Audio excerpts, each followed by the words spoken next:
This Torah class is brought to you by TorahAnytime.com. We're in the area where the Jewish cemetery in Kutna was. Up the hill, there was a monument commemorating those who were buried here in this cemetery. And the legend has it that at this tree is the burial of one of the great Poskim and Gedolim in all of Polish Jewry, Rabbi Yehuda Trunk, known as Rabbi Yeshual'e Mikutna, or his full name is Rabbi Yisrael Eliyahu Yehoshua Trunk. Yisrael, he was named after the Baal Shem Tov. Eliyahu, he was named after the Vilna Gaon.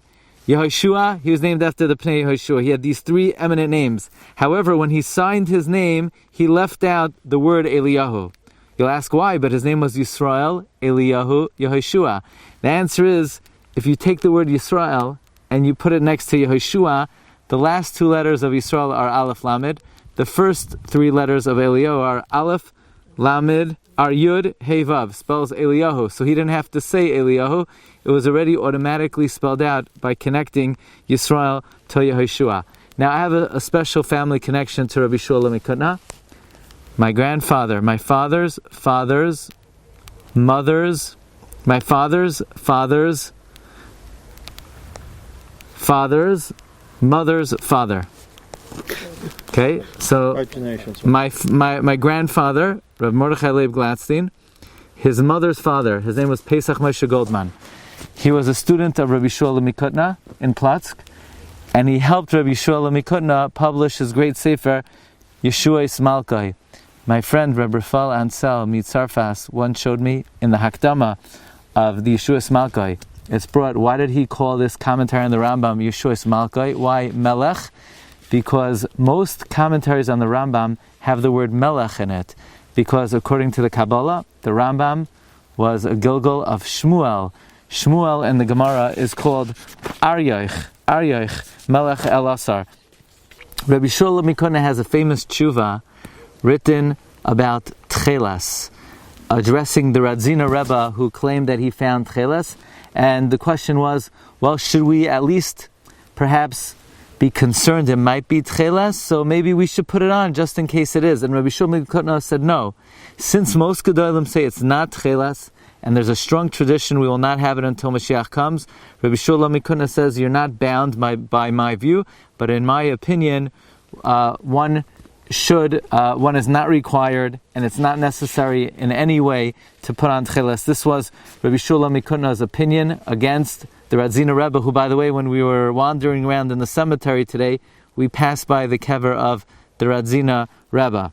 Now, Rabbi Yeshual'e Mikutna, it's very interesting, was a great Ohev Eretz Yisrael, and in 1886, he visited Eretz Yisrael with the goal of encouraging the Yishuv to begin agricultural settlement.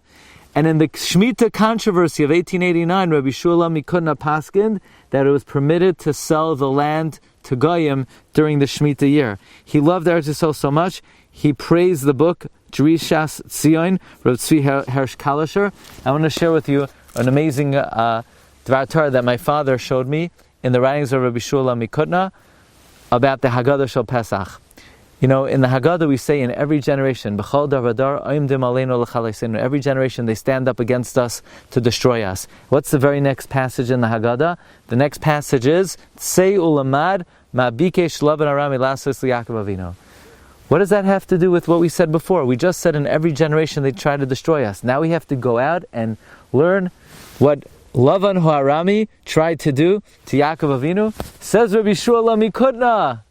Good timing. Says Rabbi Yeshual'e Mikutna. You might think the Haggadah is exaggerating. In every generation they tried to destroy us. No, not in every generation. You might say not in a democratic country, not in a country that speaks softly and lovingly to the Jewish people. So maybe only usually in every generation they try to destroy us, but not actually in every generation. Says Rabbi Yeshual'e Mikutna, no. Go out and learn what Lavan Harami tried to do to Yaakov Avinu. He sweet-talked him. He said, you don't have to work for me for free. We're not brothers. I'll pay you. So it would seem that Lavan really loved Yaakov Avinu.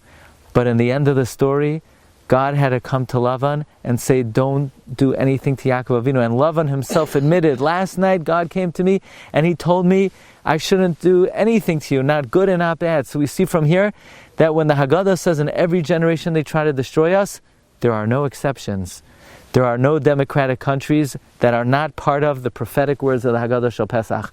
What could be a more prophetic and compelling comment for our own times? This is what Rabbi Yeshual'e Kutna writes in the Yeshuos Malko. So again, he was a great Ohev Tzion. He supported the movement of the Chovevei Tzion of Rabbi Tzvi Hirsch Kalisher.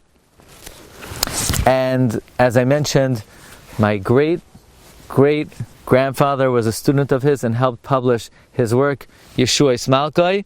So we're in the vicinity of the range of the spiritual energy of Rabbi Yeshual'e Kutna, and in this makam, all of our tefillos should be niskabel barachamim of ratzain. Amen. You've just experienced another Torah class brought to you by TorahAnytime.com.